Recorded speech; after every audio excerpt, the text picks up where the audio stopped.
Hello দর্শক বন্ধুরা, আজকে আমরা যাচ্ছি বিখ্যাত উমানন্দা মন্দিরে। এই মন্দিরটি আসামের গুয়াহাটি শহরের ব্রহ্মপুত্র নদীর মাঝখানে পিকক দ্বীপে অবস্থিত। এই মন্দিরটি ভগবান শিবকে উৎসর্গ করা হয়েছে, যেখানে তিনি উমানন্দা নামে পূজিত হন। মন্দিরটি 17 শতকে অহোম রাজা গদাধর সিংহ দ্বারা নির্মিত হয়। প্রচলিত কাহিনী অনুযায়ী এই স্থানে ভগবান শিব তার তৃতীয় নয়নের আগুন দিয়ে কামদেবকে ভস্ম করেছিলেন। এই কারণে এই দ্বীপটি ভস্মাচল বা ভস্মের পাহাড় নামেও পরিচিত। আর এইখানে যেতে হলে আপনাকে প্রথম পল্টন বাজার থেকে গাড়ি দিয়ে 10 টাকা 20 টাকা ভাড়া নেবে। এই যে ফেরিঘাটে আসতে হবে, উমানন্দার ফেরিঘাট, এটা হচ্ছে এখানে ফেরিঘাট। এই ফেরিঘাট থেকে পার হেড 200 টাকার বিনিময়ে টিকিট কেটে আমরা যাচ্ছি এখন উমানন্দা মন্দিরে। আপনি যদি গভর্নমেন্টভাবে লঞ্চ আছে, গভর্নমেন্ট লঞ্চের সাথে যদি আপনি যেতে চান, তাহলে আপনাকে পার হেড 100 টাকা করে দিতে হবে। তো এই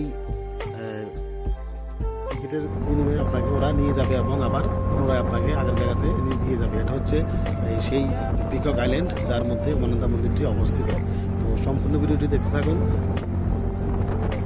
পিকক দ্বীপে অবস্থিত এই মন্দিরটি পৃথিবীর সবচেয়ে ছোট জনবসতি পূর্ণ নদী দ্বীপ হিসেবে পরিচিত। মন্দিরটির চারপাশে ব্রহ্মপুত্র নদীর মনোরম দৃশ্য দেখা যায়, যা পর্যটক ও ভক্তদের আকর্ষণ করে।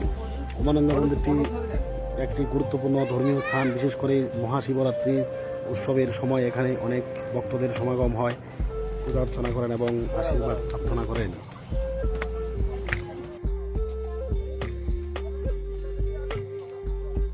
মন্দিরের সিঁড়ি বেয়ে প্রথমে উঠতে রয়েছে বজরংবলীর মন্দির।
আপনি চাইলে এই মন্দিরে কেবল কারের মাধ্যমে আসতে পারেন।